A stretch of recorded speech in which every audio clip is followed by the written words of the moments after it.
Ito po ang inyong kaibigan sa palaisdaan, si Abuelo. Dati nagtataka ako kung bakit may namamatay na mga isda sa mga open fish ponds sa tuwing matatapos ang malakas na ulan. Kayo ba, naiisip nyo rin ba kung ano ang koneksyon ng ulan sa fish ponds? Madalas nating marinig na dissolved oxygen ang naging problema ayon sa mga eksperto. Paano nangyari na dissolved oxygen ang problema? Ano ba talaga ang kahalagahan ng dissolved oxygen sa ating mga fish ponds at sa ating mga isda mismo? Sa episode kong ito, maliban sa pagtalakay na muli sa dissolved oxygen, ay tatalakayin din natin ang fish kill sa mga open fish ponds na kung tawagin nila ay water turnover. Kaya sana makinabang kayo at may matutunan sa inihanda kong episode na ito.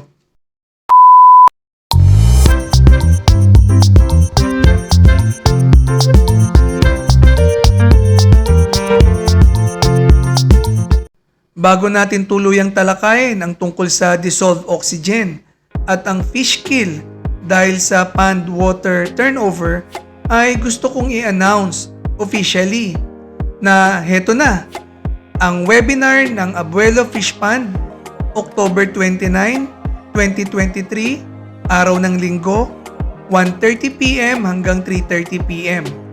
Sa mga matagal nang tumatawag, nagte-text message, nagme-message sa messenger, ito na mga subscribers and viewers ang inaantay ninyo. Ilagay na ninyo sa kalendaryo. Araw yan ng linggo, October 29, 2023, 1:30 ng hapon magsisimula. Minsan umaabot pa yan ng hanggang alas 5 kaya ihanda ninyo ang inyong mga sarili. Para sa karagdagang mga impormasyon, ayan, mag-text sa 0917-627-5823. Panoorin ninyo ang nakaraang webinar noong August. Ito yung bahagi ng nangyaring webinar. Sir Nico? Yes, sir. Good afternoon. Ayun, Sir Nico Gingab. Sir Nico, ano yun? Volume, di ba? Length times width times the height of water times the 3.5 times 5 times 1. Ano po best time of the day to change water?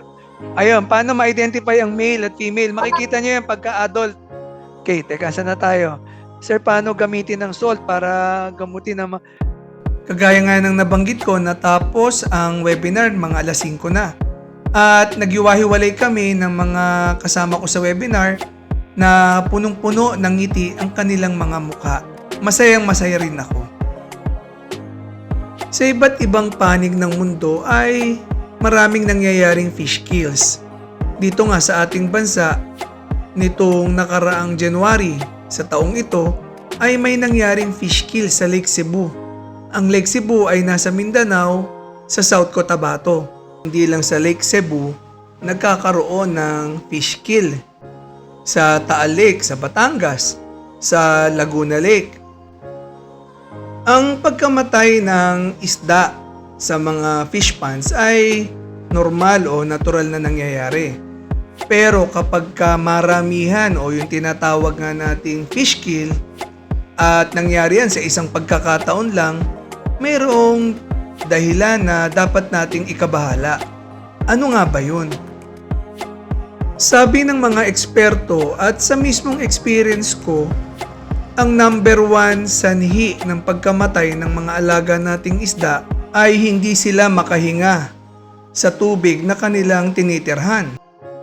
Bakit kaya? Kasi naubusan sila ng tinatawag na dissolved oxygen na kanilang hinihinga.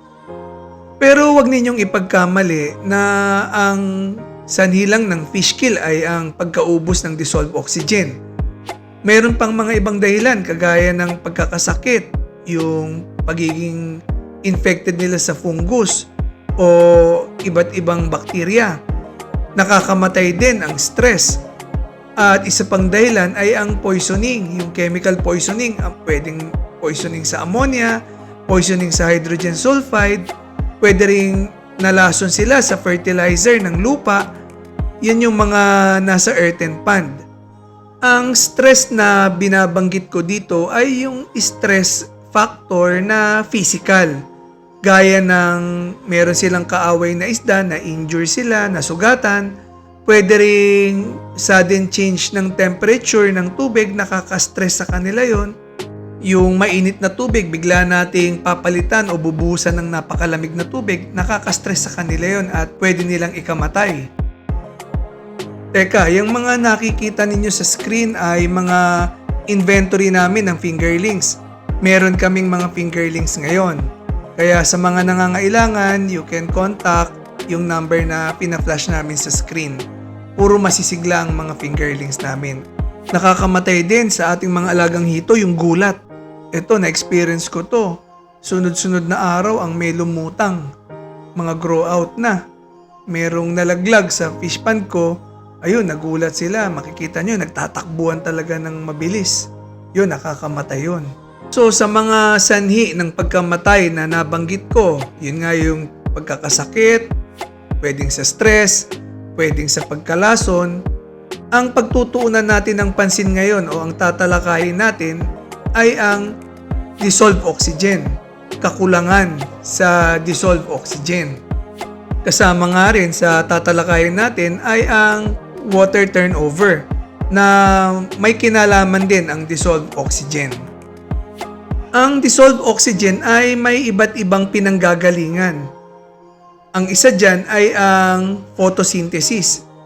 Ang photosynthesis ay isang proseso ng plants o ng halaman ng paggawa ng food at pagpoproduce ng oxygen gamit ang sinag ng araw, yung carbon dioxide na inaabsorb nila at ng tubig. Sa ilalim ng mga ponds ay mayroong mga aquatic plants na pag ito ay nasinagan din ng araw ay nagpo-produce din ng oxygen. Ang mga algae, marami niyan sa ponds, ay nagpo-produce din ng oxygen kapag nasinagan ng araw. Pero may mga eksperto na nagsasabi na hindi naman daw halaman ang algae, hindi rin daw animal. Pero ang mahalaga ay nagpo-produce din sila ng oxygen kapag sila ay nasisinagan ng araw. Maaari ring makuha ang dissolved oxygen sa atmosphere, yan sa hangin na nilalanghap natin. Sa tuwing humahampas sa ibabaw ng tubig ang mga hangin, pumapasok din ang dissolved oxygen sa ating mga fish ponds. At isa pang pinagmumulan ng dissolved oxygen ay sa pamamagitan ng mga aerators na inilalagay natin sa ating mga fish ponds. Balikan natin ang photosynthesis. Ang photosynthesis, kung uulitin natin, yan ay nanggagaling sa araw. Pag nasisinagan ng araw ang mga dahon ng mga halaman, ito ay nagpo-produce ng oxygen. Ang tanong ay ito, paano kung gabi, walang araw? Nagpo-produce pa ba sila ng oxygen? Ang malungkot na sagot ay hindi na. Hindi nagpo-produce ng oxygen ang mga halaman. Hindi nagpo-produce ng oxygen ang mga algae o mga aquatic plants. Kasi nga, walang araw, walang photosynthesis. Ang malungkot pa dito, hindi na sila nagpo-produce ng oxygen, kasama pa silang kumukonsumo ng oxygen na pinroduce din nila. Kinukonsumo nila ang mga oxygen na ito through respiration. Mga subscribers and viewers, isipin ninyo ito. Tuwing gabi, walang nagpo-produce ng dissolved oxygen dahil wala ngang photosynthesis. So, ang mga oxygen na nasa tubig natin sa gabi, ginagamit ng isda natin, ng mga aquatic plants at algae, mga good or beneficial bacteria, at ng bad bacteria. Kaya, kung mapapansin ninyo mga subscribers and viewers, kung meron kayong aquarium sa bahay, pansinin ninyo, pag may namamatay na isda sa loob ng aquarium, nangyayari yung death noon o yung pagkamatay noon sa gabi. Kaya pagising ninyo sa umaga, di ba nakikita ninyo yung mga isda na nakalutang na, mga nakatihaya na, yung mga namamatay. Kasi nga, sa gabi, kinapos sila ng oxygen. So ano ang dapat nating gawin para hindi kapusin ang dissolved oxygen sa tubig ng fish pond natin? Number 1, iwasan ang overstocking. Kasi pag overstocking, syempre, ang tubig natin parang tangke ng oxygen yan. Kung maraming humihinga, mabilis mauubos ang oxygen. Ngayon, meron na kayong alaga, may mga isda, marami sila. Idagdag pa yung mga halaman na nagre-respire during nighttime. Tapos idagdag pa natin yung mga poop, uneaten feeds, na yung process kasi ng decomposition o yung pagkaagnas, nagre-require din yan ng oxygen. Siyempre, meron ding beneficial bacteria, meron ding bad bacteria. Lahat yan, nagkokonsumo. Kaya dapat siguraduhin natin na madami ang pumapasok na dissolved oxygen. Paanong pumapasok ang dissolved oxygen? Lagi kayong mag-aerate o lagi kayong maglalagay ng mga bagong tubig. Kasi pag bago ang tubig ninyo, pagdaan yan sa atmosphere, pagdaan yan sa ibabaw ng lupa o sa hangin, magkakarga na yan ng dissolved oxygen. Kaya sa bawat pagpapalit ninyo ng tubig, yung water exchange o water change, yun, bawat labas ninyo ng tubig na luma, wala nang lamang dissolved oxygen. Pagbalik ng bago, ayun, puno na ulit ng dissolved oxygen. Pangalawang way, mag-aerate kayo. Kung talagang hindi nyo maiwasan na mag-overstock, mag-aerate kayo during nighttime. Kasi yung nighttime, wala talagang nagpo-produce na halaman dahil nga walang sunlight, walang photosynthesis. Kaya ang gawin ninyo, maglagay kayo ng aerator, mag-on kayo ng aerator during nighttime kung hindi nyo maiiwasan at kung overstocking kayo. Naku, 12 minutes na pala itong upload kong to, itong episode kong ito. Palagay ko, ipapart 2 ko na lang yung tungkol sa pond water turnover. So, kasunod ko nito ay i-upload ko rin yung pond water turnover para malaman ninyo ano ba sanhi ng pagkamatay ng mga isda o fish kill, especially pagkatatapos pa lang ng napakalakas na ulan. Ayun, ganun na lang mga subscribers and viewers, ang tabayanan ninyo yung part 2 nito, yung tungkol sa pond water turnover.